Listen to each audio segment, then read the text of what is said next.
Revista de Opinión Democracia. Queremos saludar al señor ministro de Gobierno, doctor Henry Cucalón. Lo invitamos a un diálogo para abordar algunos temas de coyuntura vinculadas con las tareas que cumple el Ejecutivo en este periodo de transición, mientras hay elecciones seccionales y legislativas, pero el país no se ha paralizado y el gobierno sigue actuando al menos con una herramienta constitucional como constituye el envío de decretos urgentes en materia económica.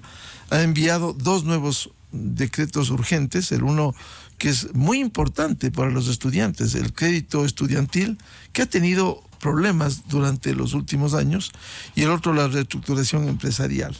Se espera luego el dictamen de la Corte Constitucional, que ojalá dé luz verde sin calificar lo que no le corresponde respecto de la urgencia en materia económica. ¿Cuál es la expectativa, señor ministro Cucalón, que se tiene al menos de estos dos nuevos proyectos urgentes de materia económica? Buen día. Buenos días, don Miguel. Muy buenos días con todos los oyentes y quienes nos siguen por Democracia, por Radio Democracia. Buenos días con todos. En el Ecuador todo es urgente y lo económico muchísimo más, tanto en cuanto beneficie a los ciudadanos. Usted acaba de citar cómo el Ejecutivo está haciendo ejercicio pleno de una facultad de enviar proyectos de decretos leyes a la Corte Constitucional, garante y contrapeso del orden jurídico, sin duda alguna.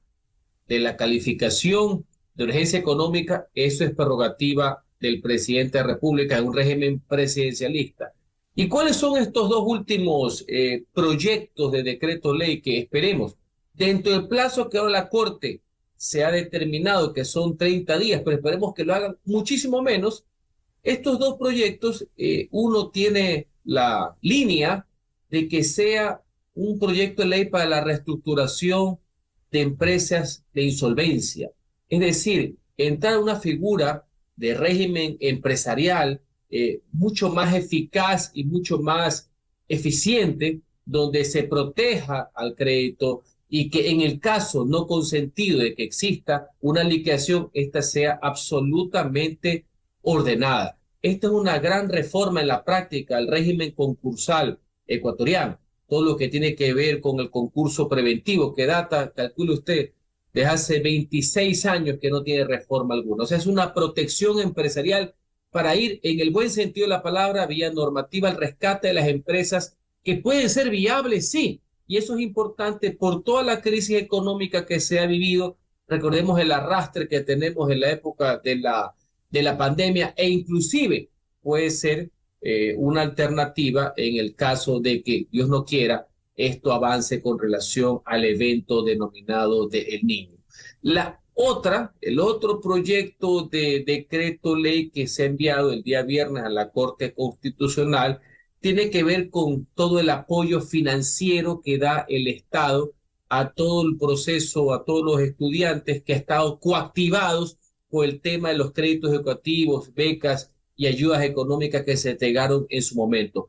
Creemos nosotros que esta es una herramienta positiva para ayudar. Si bien son 6.000 estudiantes directos los beneficiados, don Miguel, en la práctica llegan hasta 60.000 si usted involucra a las familias y obviamente que son codeudores y a los garantes. Por eso es una medida de alivio económico que conlleva, en algunos casos, reestructuración de créditos, en otro caso, condonación cuando son personas con capacidades especiales, y también todo un régimen de condonación de intereses y multas. Recordemos que muchas familias no han podido cancelar estos valores justamente por la crisis económica agudizada en la época de la pandemia, de personas que tenían la esperanza de estudiar accediendo a estos tipos de créditos educativos y becas. Es decir, dos medidas, dos normativas, dos urgencias económicas que van en la vía de la protección económica de sectores tanto que han estado en problemas empresariales como fundamentalmente de jóvenes estudiantes.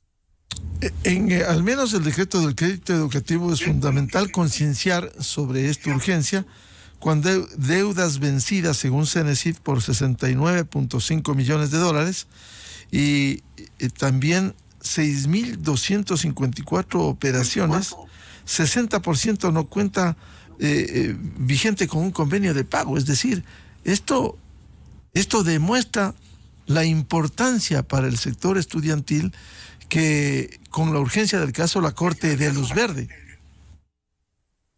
Sí, es un acto para nosotros de justicia, fundamentalmente, algo que demoró demasiado. Fundamentalmente permitirá también, una vez subsanada esto, mejorar la calificación crediticia que tienen estos usuarios por la eliminación del reporte de las operaciones que están incoactivas, básicamente, por los buró de crédito. Creemos que eso es fundamental. Aquí no se endeudaron por temas banales, se endeudaron y entraron al sistema por estudiar, por acceder a la igualdad de oportunidades, por mejorar sus condiciones de vida y la de su familia. Y lastimosamente, por la crisis agobiante, se vieron en este sentido. Lo importante es que no es que hay una condonación total de la deuda, hay que tenerlo claro, es de todo lo que es el régimen de intereses y de multas. Solo hay condonación en casos muy especiales cuando se muestra personas que han tenido discapacidad, entre otras situaciones. Así que es un nuevo régimen de reestructuración, obviamente, esos créditos. Y una de las cosas que más me llamó la atención es el día de la presentación de este proyecto de ley, cómo las familias, las madres de estos jóvenes estudiantes, cómo estaban en un régimen prácticamente de angustia y ven en esto una solución a este problema, a esta coyuntura, y cómo exhortaron a las autoridades pertinentes, en este caso la Corte Constitucional, que le dé la importancia de esta situación, que es grave para ellos, es decir, para los ecuatorianos. Para los ecuatorianos en muchos casos de escasos o medianos recursos que necesitan salir adelante y ven en esto una urgencia, ven en esto una tabla de salvación para poder mejorar sus condiciones de vida. El otro tema también del rescate de las empresas tiene su valoración urgente en las condiciones en las que se han encontrado durante los últimos años. Entendiendo el rescate es en la parte operativa de darle viabilidad a empresas que están con dificultades. Esto no es cuestiones de recursos por sacatos estatales, hay que tenerlo claro. Es el régimen del concurso preventivo, lo que antes se denominaba en la práctica ley de quiebra, por así decir. Y en otro caso, si ya es inevitable el tema de la liquidación, que no sea tortuosa, las que son inviables, sino que se lo haga de una manera ordenada, de una manera eficiente, justamente para salvaguardar el tema empresarial. Creo que también va a ser una medida positiva, sin duda alguna, que da nuevos parámetros ágiles, por así decir, ante esta coyuntura que se está viviendo en el mundo de los negocios. Doctor Henry Cucalón, ¿qué se espera de la Corte Constitucional? Porque con la experiencia de los dos primeros decretos urgentes en materia económica, hubo que esperar alrededor de 30 días. Casi igual que en un régimen normal con la actuación de la Asamblea Nacional con un proyecto urgente en materia económica. Bueno, la Corte en sus fallos anteriores ya ha dado ese parámetro. El parámetro máximo serían 30 días plazo. Ojalá que no se los tomen. Si usted se fija, son proyectos relativamente cortos y me parece muy bien que la Corte verifique su constitucionalidad. No cabe en ningún régimen, más en lo que ellos denominan ahora en el extraordinario, que no hay el carácter legislativo deliberativo, que ningún artículo, ninguna norma, nada esté en contra de la Constitución y los tratados internacionales. Para mí, eso no está en discusión y saludo que se ejerza ese control por parte de la máxima autoridad. Lo que sí debemos comprender es que si no existiera ningún artículo que se contraponga o que viole la Constitución, que creo que no la hay, pero para eso está el control, señores, esa urgencia que es diaria en situaciones económicas las ha calificado el presidente de la República. Y sí, señores, todo urgente, todo es apremiante y todo es extraordinario en la práctica.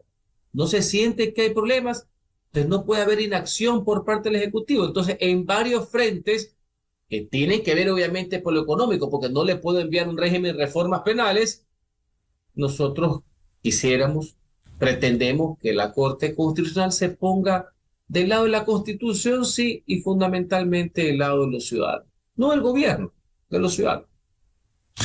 Doctor Henry Cucalón, hay otros temas en agenda que tiene el gobierno precisamente, como la renovación de los contratos con las telefónicas. Este es un tema muy importante que a los 15 años tendría que realizarse este 2023. ¿Cuál es la visión que tiene el gobierno en esta transición sobre estos contratos a renovarse?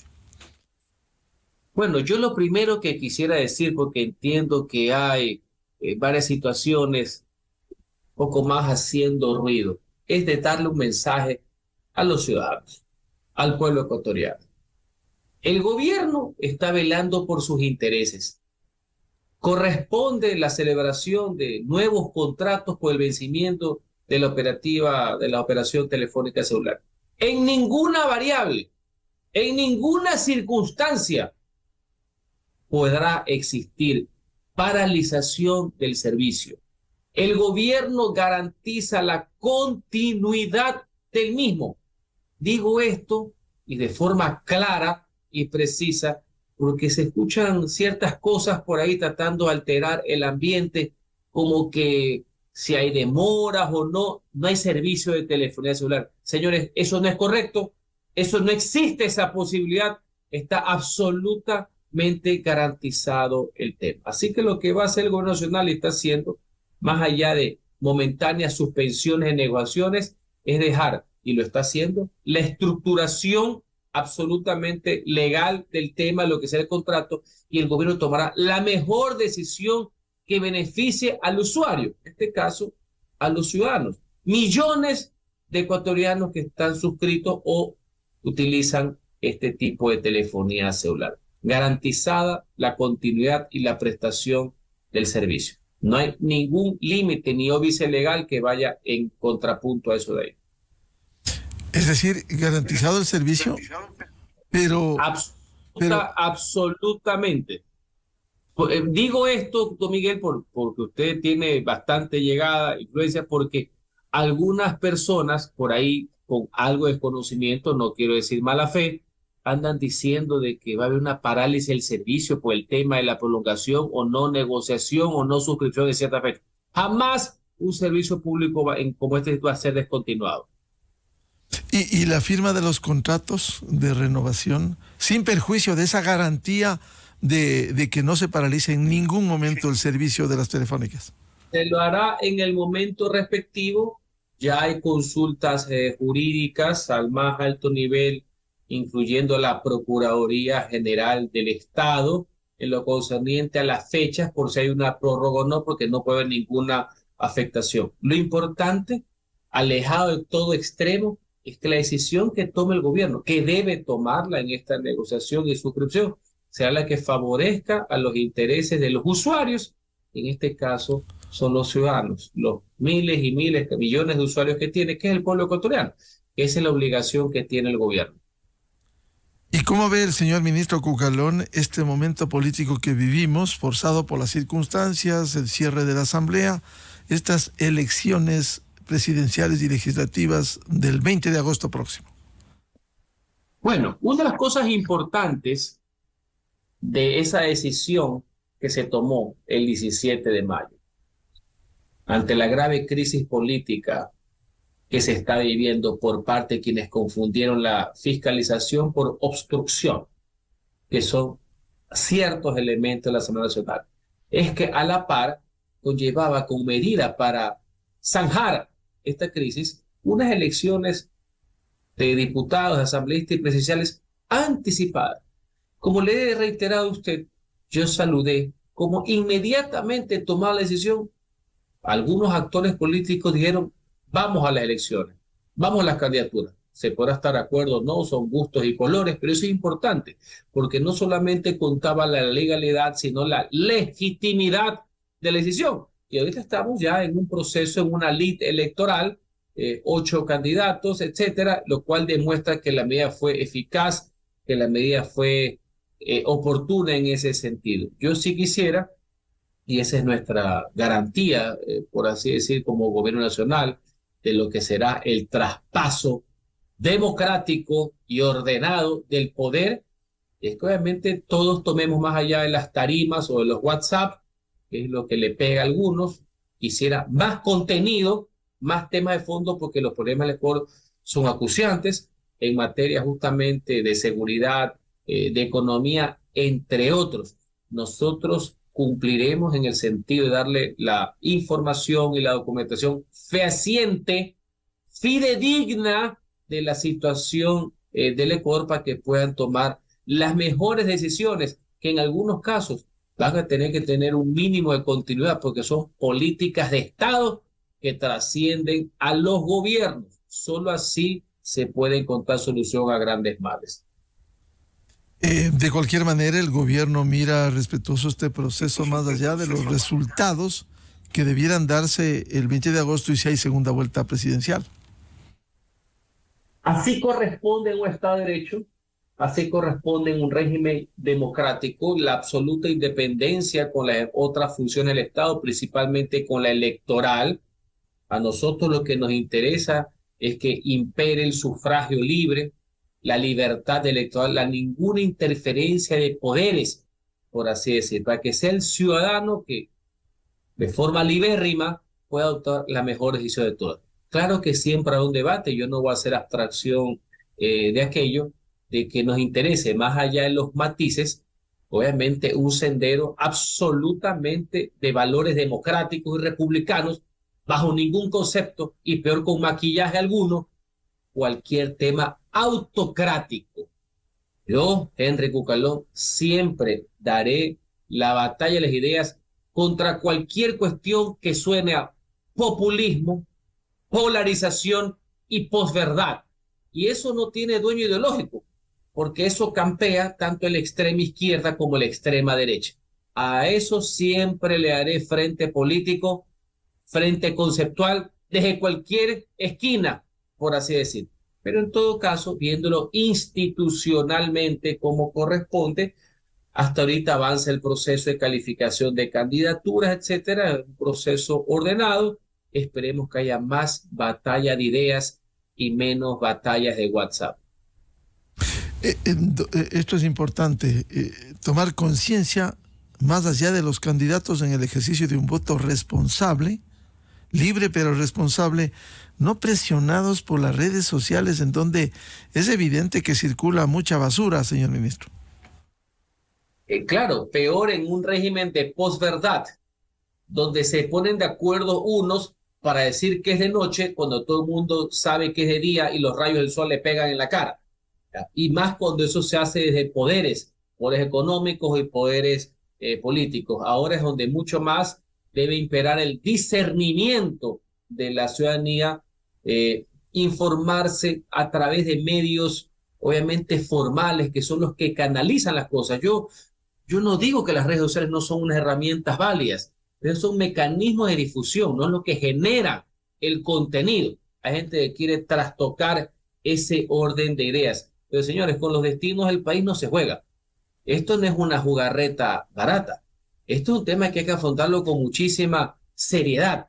Comprendo más que nadie, he sido candidato en 2 oportunidades, que para conectar con el elector, finalmente hay muchísimas nuevas visiones, prácticas, videos. Me parece muy bien. Ese es el mundo de las campañas electorales. Pero no perderse de los conceptos, del concepto y del contraste necesario y de verificación que se necesita. El spot es la última parte, pero tiene que haber un contenido, tiene que haber algo que diferencie, algo que tenga una propuesta y sobre todo que se base en hechos, no en suposiciones. Doctor Henry Cucalón, y el tema de la consulta popular, de manera especial a nivel nacional sobre el Yasuní, ¿qué piensa usted? Por las implicaciones económicas que va a tener y que es bueno también ejercer un voto serio y responsable. Ese ejercicio válido, constitucional, de democracia directa, plebiscitaria, debe ser asumida con toda la responsabilidad del caso. Lo idóneo hubiera sido de que la calificación se dé antes del régimen de la explotación, hace muchísimo tiempo. pero en ese momento se lo congeló, no se hizo nada y muchos años después la Corte Constitucional lo calificó. Ya estamos en este momento y sin perjuicio del juego de las palabras en cuanto a las preguntas, porque si usted se fija, si usted vota que sí, significa que no hay explotación. Si vota que no, significa que sí hay explotación. No sé si se han fijado en ese juego terminológico que existe en el tema de la consulta. Lo importante es abrir el debate social, del cual no puede rehuir la clase política ni los candidatos que están optando por dirigir los destinos de la nación. ¿Y cuál es esto? Una vez que se ha explotado y se está explotando, que es una consulta pues sui generis, y más allá de las indemnizaciones o no correspondientes a la paralización de esta actividad económica, ahí hay unos recursos importantes. Se calculan en el orden de 1.200 millones de dólares anuales. Esos 1.200 millones de dólares son invertidos, eso no es gasto corriente, son invertidos en todo lo que son obras y servicios del país, fundamentalmente en todo lo que tiene que ver con salud, con educación y con seguridad. Inversión del Estado en un país escaso de recursos, en un país que tiene que volcar su acción en los más necesitados, en los más pobres y en la clase media. Bueno, parte del debate responsable en esa línea, porque a favor del medio ambiente estamos todos, eso no puede estar en discusión, es de dónde el Estado ecuatoriano va a sacar inmediatamente los 1.200 millones de dólares para que no se paralice, ni se merme, no se restrinja esos recursos que van en inversión en estos grandes campos que le he indicado y que por tanto sea el mismo pueblo el perjudicado de esta decisión. Eso es importante, lo hemos conversado con ustedes, juegan un rol preponderante en elevar el debate, en que haya el contraste de cómo lo vamos a llevar adelante, porque en el tema de las finanzas públicas no se juega.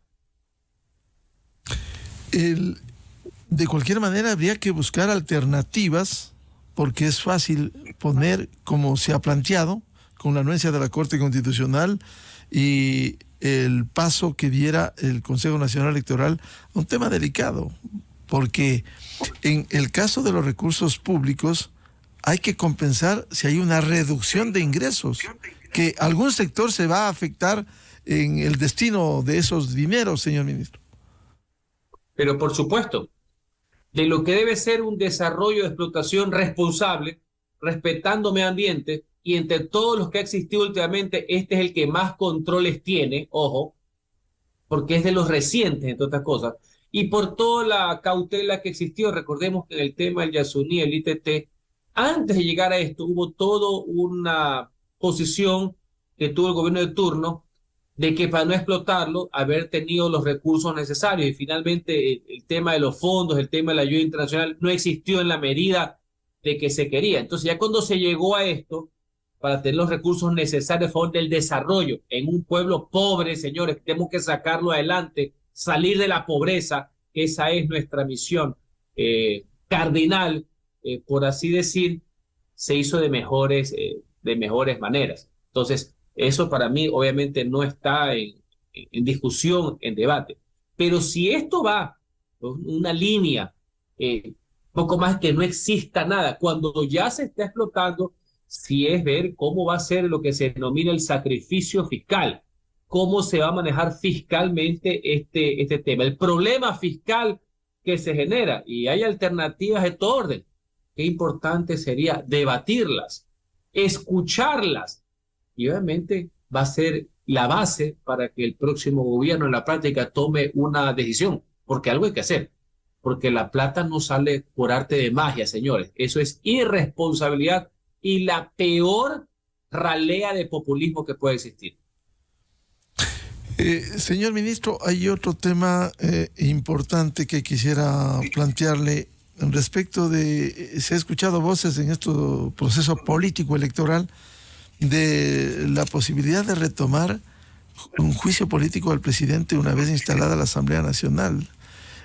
Más allá del derecho que tenga la Asamblea de la fiscalización, ¿cuánto pudiera contribuir de concretarse un tema de acuerdo con la composición de la nueva Asamblea Nacional?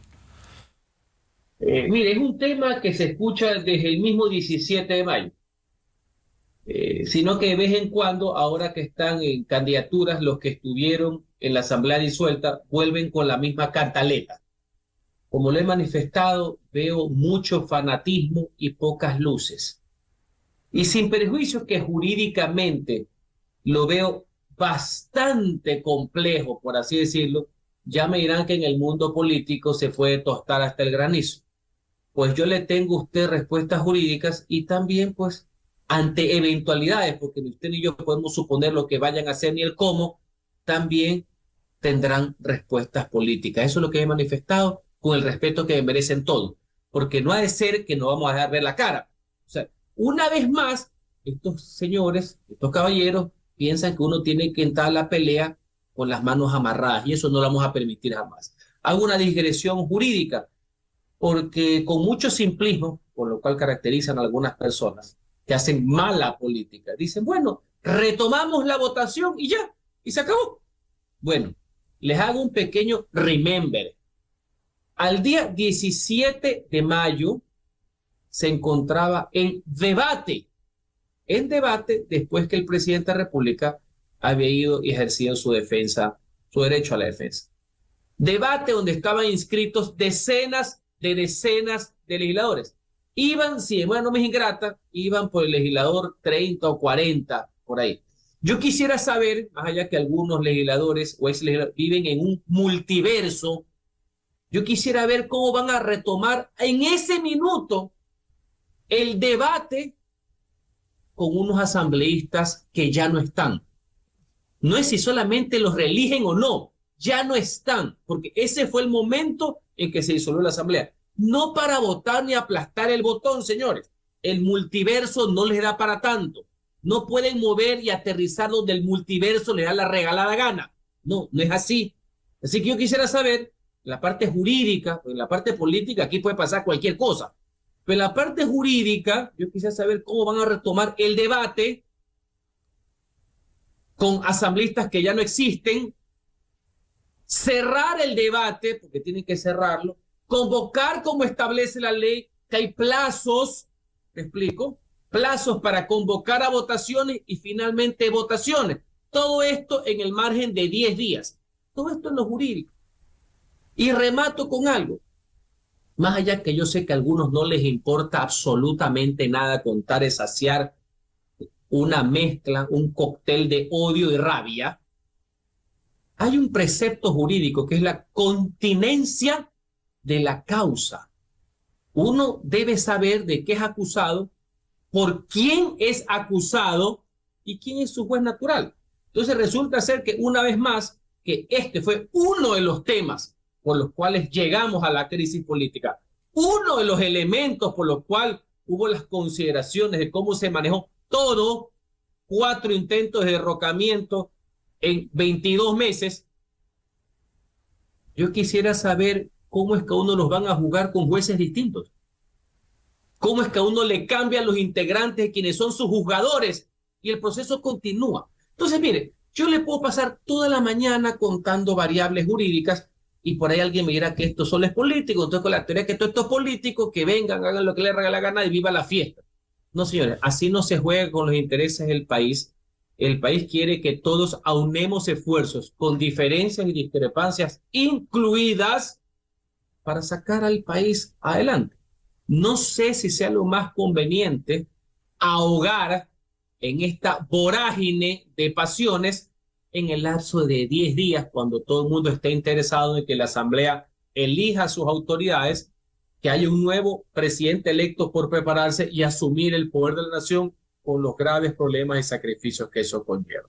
Pero en todo caso, ya que usted me preguntó sobre la suposición, yo le contesto sobre las suposiciones, porque aquí tenemos que estar al arreo de algunos. Pero el gobierno se mantiene firme en sus conceptos, en su defensa. Y así será, seguirá gobernando, señor ministro Cucalón, porque hay entre los grandes desafíos que el gobierno ha demostrado que sigue laborando en ese sentido. El uno, el plan de acción para enfrentar el fenómeno del niño, que es muy importante, y el otro, por ejemplo, el estado de emergencia en determinadas vías del país, como ocurre en la región amazónica ecuatoriana. Sí, uno de los temas que más conlleva la atención del gobierno, sus horas de trabajo, todo lo que es la atención, es la prevención de lo que será el evento del niño, que va a ocurrir.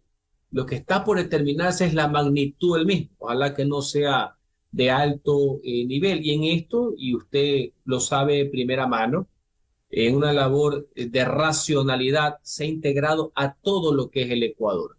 Todo tipo de autoridades, porque todos tenemos niveles de responsabilidades. Los municipios tienen una muy grande en esta materia también de riesgo, por si acaso. No es solamente el gobierno central, lo que corresponde también a diferentes estamentos como son gremios, cámaras empresariales, agentes de producción, medios de comunicación, inclusive las relaciones internacionales, en tratar de buscar la ayuda correspondiente, los ministros de Estado que se están dirigiendo a los diversos organismos multilaterales de crédito para explicar la situación y tener desde antes los recursos suficientes. Hay unos que están en caja, otros tienen que ser motivo de crédito en las mejores condiciones, producto de esto, para poder enfrentar este desafío de la mejor manera, sin sectarismo alguno. Yo saludo el hecho que estas reuniones en las cuales en todas estoy presente, soy parte del COE nacional, así como del Consejo de Seguridad Pública del Estado, como ministro de Gobierno, que hayan ido autoridades de la Asociación de Municipalidades Ecuatorianas que representan a todos los municipios y del CONCOPE, del Consejo de Consejos Provinciales, que los agrupa a todos, más allá de sus tiendas ideológicas o partidistas, un trabajo mancomunado. Y creo, don Miguel, que esta puede ser una oportunidad, lastimosamente, a lo que puede ser un eventual problema o desgracia, para volvernos a unir. El tema del evento, el fenómeno del niño, debe ser una causa que nos una, que nos haga trabajar en conjunto. En otras cosas habrá diferencias, en otras cosas habrá problemas, en otras cosas el nuevo gobierno y la asamblea tendrán vetos, leyes, yo comprendo, pero en esto es un factor de unidad. Nuevamente tenemos que estar en una cohesión, en una convergencia que nos ayude a trabajar sin cálculo político alguno, sin sectarismo ni dogmatismo alguno, a favor de la gente que pudiera verse afectada seriamente y que en muchos casos son los ecuatorianos de menos recursos, los más vulnerables, los que menos tienen y que necesitan la acción contundente del Estado y su protección social. Señor ministro, hay otro tema muy importante que a través de una comisión multidisciplinaria que comenzara sus tareas a comienzos de este año y que la semana anterior presentara al menos una reforma al sistema de pensiones del Seguro Social, a sabiendas de que el Seguro Social tiene una grave crisis estructural desde hace años. ¿Cuál va a ser el paso que va a seguir el Ejecutivo, a sabiendas de que este informe no es vinculante, pero es importante? ¿Cómo va a actuar el Ejecutivo en este sentido con la reforma al sistema de pensiones? El rol que le corresponde al gobierno es el de escuchar a los ciudadanos y fundamentalmente y prioritariamente a los afiliados, que son los dueños de la seguridad social. Escuchar y propiciar, sí, un debate de ideas. ¿Qué es lo que está haciendo la comisión? Usted lo ha dicho con mucha prolijidad. Esto no es vinculante. Esto es un insumo, por así decir. No es obligatorio. Pero son temas que deben ser tratados, porque no hay que rehuirle a que uno escuche propuestas, que las debata para ver cuáles son las alternativas para la sostenibilidad a futuro del tema del sistema de pensiones. El sistema de pensiones que si no se toman medidas en los próximos tiempos va a generar problemas por muchas situaciones que pasan aquí en el mundo, señores. Por eso hay que salirse del metro cuadrado donde está uno, obviamente, poner estas posiciones, contrastarlas, poner alternativas, etcétera, decir el por qué no, el por qué sí, pero algo hay que hacer.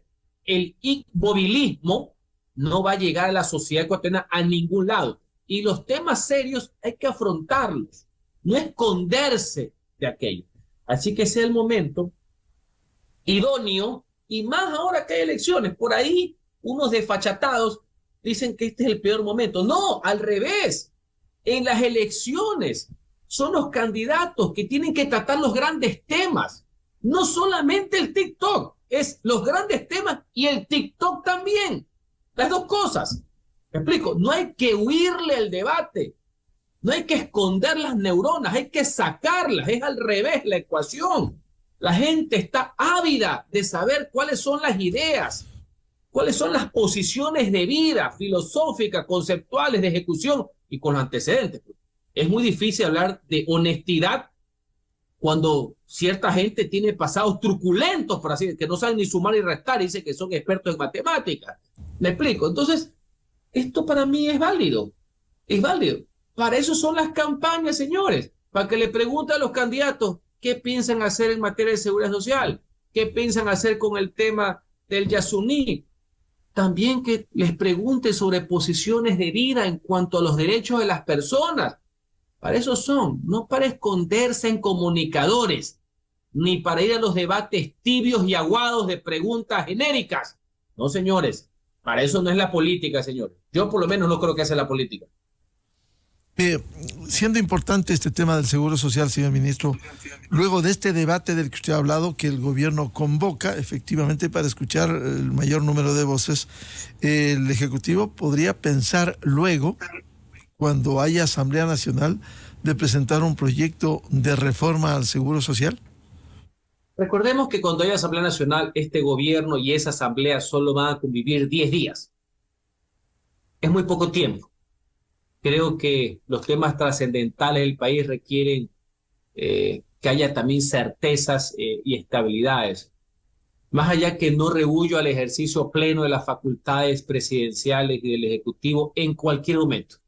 Y si usted me pregunta el día de hoy, la comisión, que ha hecho un gran trabajo, en mi caso particular como ministro y como parte del Ejecutivo, tuvimos 2 días de intensas jornadas explicando punto por punto un tema denso, amplio, que uno que inclusive ha estado en el sector público, yo que he sido legislador y he tratado estos temas, siempre saltan cosas y antecedentes que uno no estaba totalmente al día. Por eso es importante estar informado. Eso es parte de lo que se denomina el ejercicio de contraste responsable. La comisión está comenzando a hacerlo público, no solamente porque está digamos, en los portales y en los medios de comunicación, sino ir a las universidades.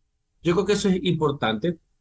Creo que tienen que ir a los sindicatos, por supuesto están los trabajadores, reunirse con los trabajadores y los afiliados, ir también a las cámaras empresariales, ir a todo foro social para explicar esto aquí, para que la gente haga un proceso de concientización y nosotros también, todos los actores públicos e inclusive el IES, con mucha pedagogía explicar esto, para que sepan qué es lo que se tiene que hacer, por qué la propuesta no involucra la edad, por poner un ejemplo, por qué no es regresivo, porque no es regresivo, por ahí también escucho, ¿no? Le quitan la mano, le ponen la mano, le meten el bolsillo, ya no sé de qué diablos hablan, para el Estado. No, no, señores, esto es el aporte para el mismo fondo de las personas, valga la ocasión, más allá que hay un concepto básico de solidaridad, que es lo que impera desde que se inició la seguridad social en el mundo, valga la norma, ¿no? Entre los que más tienen que subsidian a los que menos tienen en el sistema de pensiones, básicamente. Así que vamos a ver cómo avanza este proceso, pero yo saludo. ¿Qué es lo que yo saludo? Que no haya inmovilismo, que se traten las cosas, que no se rehuyan a las propuestas. Y eso es importante que se haga. Señor ministro de Gobierno, doctor Henry Cucalón, muy amable la atención a la revista de Opinión Democracia. Gracias, como siempre. Enseguida, en la revista de Opinión Democracia. Muchas gracias. 8:01 en el territorio continental.